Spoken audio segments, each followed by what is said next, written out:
Hello friends, welcome back to Naga Cooking Series. இன்னைக்கு நம்ம செய்ய போற ரெசிபி சக்கரவள்ளி கிழங்கு வத்த குழம்பு. எப்படி செய்வதுன்னு வாங்க பார்க்கலாம். அதுக்கு முன்னாடி நீங்க Naga Cooking Series subscribe பண்ணேனா subscribe பண்ணிக்கோங்க. சக்கரவள்ளி கிழங்கு வத்த குழம்பு செய்யிறதுக்கு ஃபர்ஸ்ட் கிழங்குல இருக்க தோலை சீவி எடுத்து வச்சிருக்கேன். இப்போ இத மீடியம் சைஸ்க்கு கட் பண்ணிக்குவேன். கிழங்கு கட் பண்ணோனே தண்ணியில் போட்டுறணும், அப்படி இல்லைன்னா கலர் சேஞ்ச் ஆகிடும். அடுத்து ஒரு பவுலில் எலுமிச்சம்பழம் அளவுக்கு புளி எடுத்திருக்கேன். இதில் ஒரு டம்ளர் அளவுக்கு தண்ணி ஊற்றிக்கலாம். இது கூட கொஞ்சமாக உப்பு சேர்த்து ஒரு 5 நிமிஷம் ஊற வச்சுக்கலாம். வத்த குழம்பு செய்வதுக்கு மசாலாவை வறுத்து வைக்கணும்.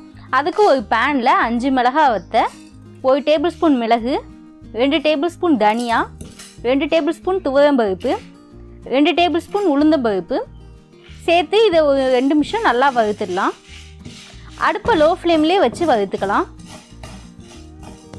வறுத்த பிறகு 2 டேபிள் ஸ்பூன் வெந்தயம் சேர்த்து ஒரு 2 நிமிஷம் வறுத்துக்கலாம். இப்போது நல்லா வறுத்தாச்சு. இந்த ஸ்டேஜில் ஸ்டவ் ஆஃப் பண்ணிடலாம். வறுத்த மசாலா பொருளை சூடு ஆறினோடனே மிக்ஸி ஜாரில் போட்டு அரைச்சி பவுடர் ஆக்கிக்கலாம். நல்லா நைஸாக அரைச்சாச்சு. இப்போ நம்மளோட வத்த குழம்பு மசால் பவுடர் ரெடி ஆயிடுச்சு. சுண்டவத்தல் வறுக்கிறதுக்கு ஒரு பேனில் எண்ணெய் ஊற்றிக்கலாம்.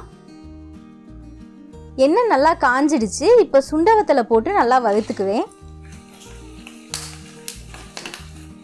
சுண்டவத்தலை நல்லா வறுத்தாச்சு. இப்போ இதை எடுத்து ஒரு பவுலில் மாற்றிக்குவேன்.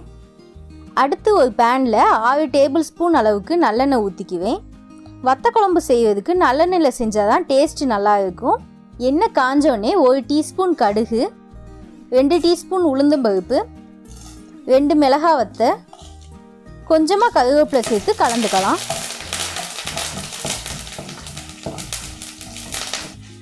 அடுத்து இதில் ஒரு 10 பூண்டு சேர்த்து வதக்கிக்குவேன். வெங்காயம் சேர்த்ததுக்கப்புறம் பூண்டு சேர்த்தா பூண்டு சரியாக வேகாது, அதனால் இந்த ஸ்டேஜில் சேர்த்துக்குவேன்.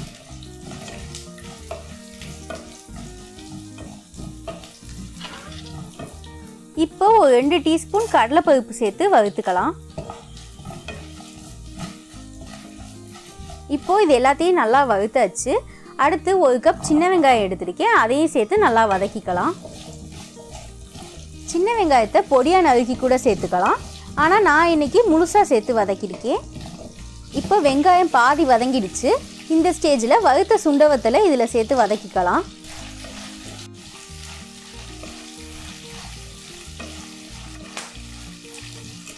அடுத்து நறுக்கி வச்ச சக்கரவள்ளி கிழங்கை இது கூட சேர்த்து ஒரு 10 நிமிஷம் வதக்கிக்கலாம்.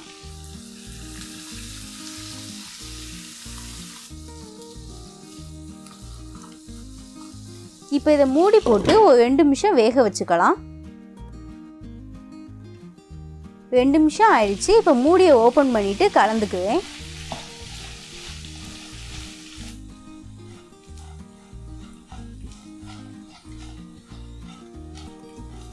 கிழங்கு பாதி வெந்துருச்சு. இந்த ஸ்டேஜில் வறுத்து அரைச்சி வச்ச வத்த குழம்பு பொடியை சேர்த்து கலந்துக்கலாம்.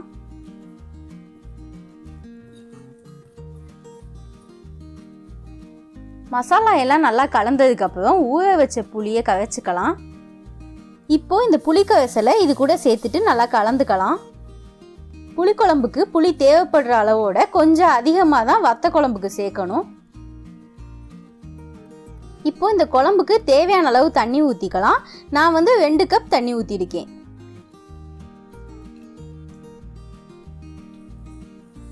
அடுத்து தேவையான அளவு உப்பு போட்டுக்கலாம். 1/4 டீஸ்பூன் மஞ்சத்தூள் சேர்த்து கலந்துக்குவேன். இப்போ இதில் ஒரு 1/4 டீஸ்பூன் பெருங்காயத்தூள் சேர்த்துட்டு கலந்துக்குவேன்.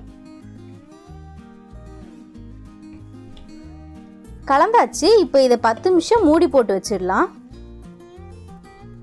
10 நிமிஷம் ஆயிடுச்சு. இப்போ இதை ஓப்பன் பண்ணி இதில் 1 டேபிள் ஸ்பூன் வெல்லம் சேர்த்துட்டு கலந்துக்கலாம்.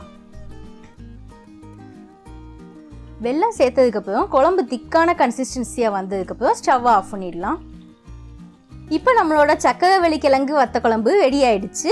இதே மாதிரி வத்த குழம்பை நீங்களும் உங்கள் வீட்டில் ட்ரை பண்ணி பாருங்கள். என்னோட வீடியோ உங்களுக்கு பிடிச்சிருந்துச்சுன்னா நாகா குக்கிங் சீரிஸ்க்கு சப்ஸ்கிரைப் பண்ணுங்கள். தேங்க்ஸ் ஃபார் வாட்சிங்.